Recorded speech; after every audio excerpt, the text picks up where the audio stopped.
I didn't even know you can talk like that from stage. We see all different cultures, all different ethnicities, all different languages, and the common theme here is we're all winning.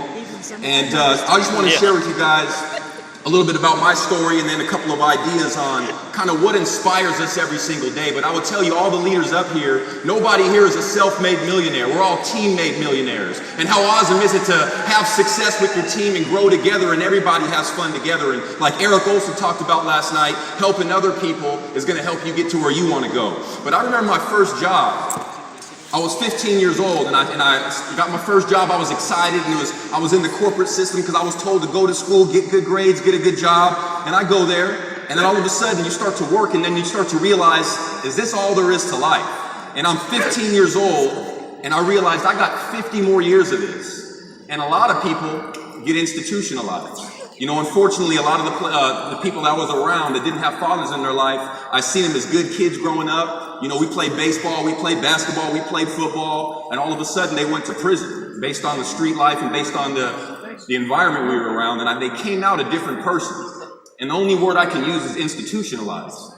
After a while of being free, you go into this 6x8 cell, and then all of a sudden you need somebody else to tell you what to do, when to do it, when you can take a shower, when you can take a vacation, what you can wear, what you can't wear. And I started realizing as I became a recruiter in WFG that the corporate system institutionalizes people. There was a day when we were born thinking big, but the world conditions us to think small. Have you ever met a 7, 8, 9-year-old child who thinks small? But then all of a sudden, one day they're 37 years old and you ask them what their goals are, and they say, I don't know, I don't need much, I just want to pay my bills. Get that out of your mouth. What do you mean you just want to pay your bills? We're here to become wealthy so we can give to other people. This is not about us. We got to start to realize this is not about us. Once I started realizing that thinking about me and paying my own bills was a very selfish thought, I started realizing I got to keep on going because it's not about me, it's about creating generational wealth. And there's beautiful kids in other countries that don't even have a well of water to drink from. They don't have healthy food. And I'm going to sit here and worry about keeping my cable bill paid and I can't get after this thing to give to other beautiful families. This isn't just about us, guys. I hope you realize that at this convention. And I didn't sign up for that. And I think we got a lot of different cultures here, but I just want to bring you into the first form of labor in America was forced labor. And it was called slavery. You understand what I'm saying? And I looked at hundreds and hundreds of years of my family and my ancestors, and we're still at square one. After all these generations, and this one company gave me a chance after one lifetime to go build generational wealth that hundreds and hundreds of years my ancestors couldn't even do. And I'm not going to sacrifice that and take it for granted. And you know what I started to realize?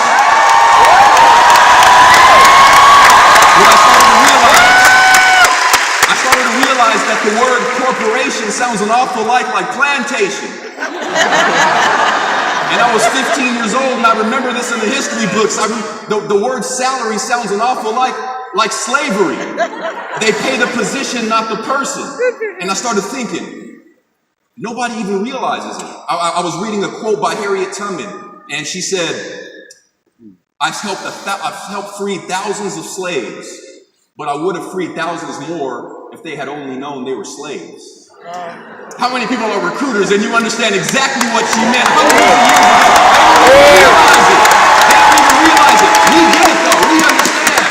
The secret to slavery was to not let people even know that they were slaves. So they'll keep on doing it and they'll raise the next generation to do it over and over again. And then we see these employees and they're getting paid less than what they're worth because you will never make what you're worth at a job just over broke, a jail operating as a business. It's the corporate prison system. It's just reinvented itself, and history will repeat itself if we don't study what happened in the past. Good for you! The word manager sounds an awful lot like master. See, the new slavery is keep people in debt.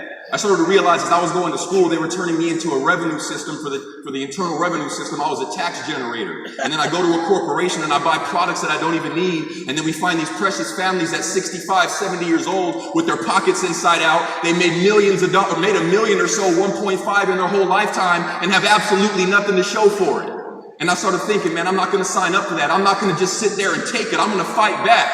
You understand? If they hit me, they're going to wake up with bruises. See, the world is a big bully, but they only bully people who don't fight back. You can't just lay over and take it, man. You got to fight back. Freedom isn't free, guys. Freedom isn't free. We got to fight for our freedom, and we got to do it every every single day like warriors. And then I get invited into WFG, and I see the Underground Railroad. And I see Charlie A, and I see Haro, and I see Ed Milet, and that's the Denmark Vesey, that's the Nat Turner, that's the Sojourner Truth, that's the Harriet Tubman. I started to realize we're building the Underground Railroad to set all these captives that don't even know they're captives. We're here to set them free.